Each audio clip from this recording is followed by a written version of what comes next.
Okay, I'm back, y'all. I know it's kind of difficult to see me. It's nighttime. It's about quarter to 7 p.m. here in LA, actually Gardena, where I am. But I have just a few thoughts about something. I know I was going in hard on Amber Phillips, and I'm glad I did. She deserved it. But I also wanted to say something about them simps out there.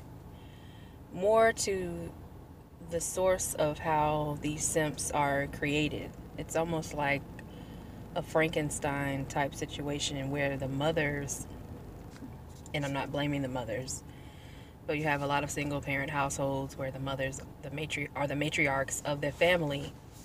They're raising these boys without a man by choice or either by some other circumstance. And basically, these boys are coming out moist as hell. Out here in LA, it doesn't rain in Southern California. Well, it does every once in a while, but usually it doesn't rain. But you wouldn't know that seeing how moist and soggy some of these dudes are. I mean, it's crazy. So I just have a few minutes. Hopefully, you'll stay with me for a few minutes. I thought about this before, and I was thinking and trying to decide if I should do a commentary about this to follow up on the previous commentary and others that have been going around. And so I read and I listened to other people's opinions and ideas about the subject. But the subject is just based on like the overwhelming levels of moisture that these dudes are exuding all over the place. And y'all know what I'm talking about. The skinny jeans, the lisps, the glistening nails, the hip switching, lip smacking, tongue rolling, tongue piercing in these dudes. It's like I can't. It's unnerving. But I don't really completely judge these guys. I think it's hilarious. But I also look at the pathology and try to figure out, okay, how did they get like this? What is the source of it? And it seems that the source is quite insidious when you try to look at the fact that these guys didn't have, I would, my opinion, I'm guessing, didn't have a male role model in their lives. So we have to also remember that they're victims of the system. And I put the blame a lot on the system as well. But in reality, there are a lot of people in black society that are just not going to make it. They are not willing to build. They're not willing to develop constructive relationships that lead to positivity, and therefore they're not able to pass on anything that they have obtained and acquired in their lifetime, that's valuable. I'm not talking about money. I'm not talking about wealth and resources just yet. I'm just talking about basic fundamental principles. There's a very specific group of people that I've noticed that raised a lot of these moist dudes. And yes, I'm talking to you. You, the hood rat. You, the ratchet. You, the one who thinks it's okay when your son is acting a fool or acting a little too feminine at a young age, maybe the age of 2 or 3, and you think, oh, that's so cute, girl, that's cute. No, that's not cute. Okay, because at 2 or 3, you think it's cute. At 23, that shit is not the business, okay? So I wrote down some notes. I have my handy dandy notebook right here. It's all my notes in it. So I'll just read a few things that I have. So, moist, effeminized, effete, sassy, emotional dudes are basically hood rats with dicks, in my opinion. That's just how I see that.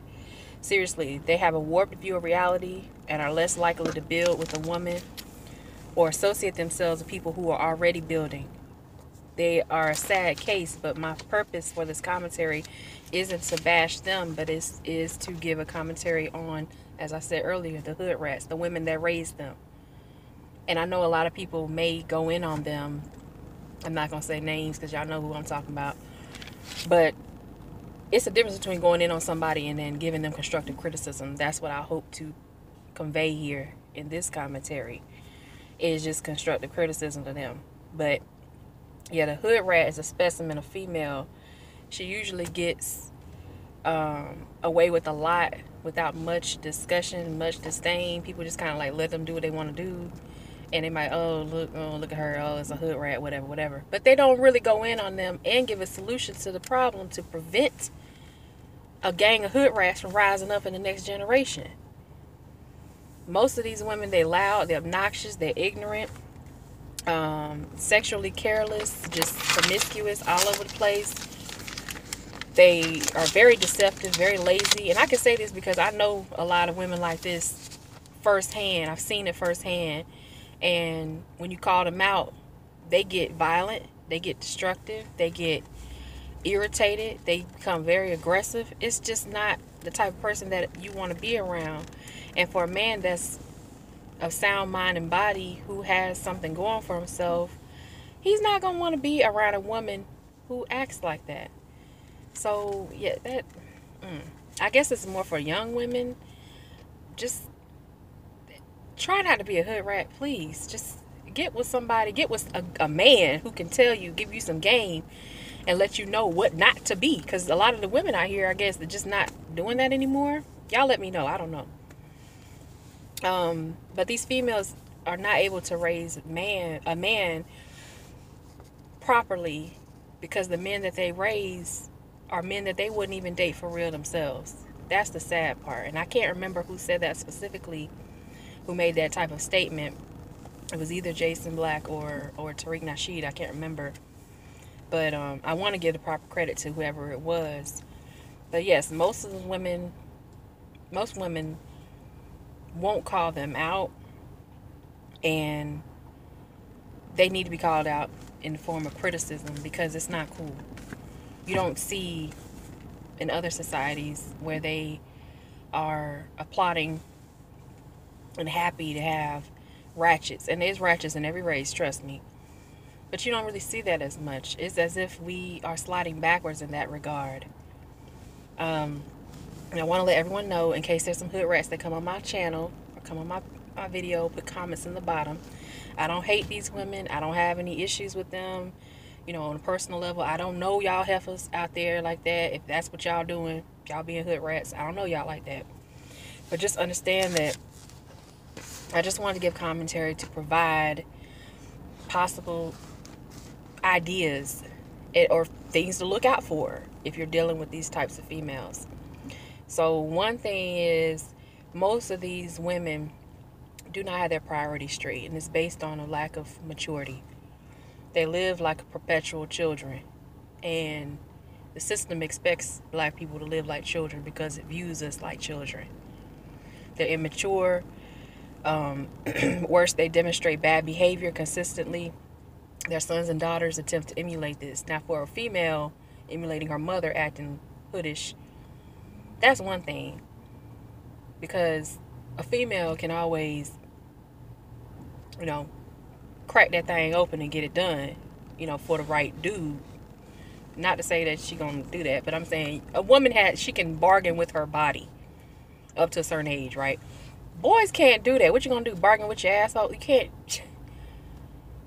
bargain with your tongue ring like that. That don't work. So it's destructive on both sides, but more so I think on the male side, because you emasculating this little boy, and he's growing up and he's an emasculated, moist, booty hole man.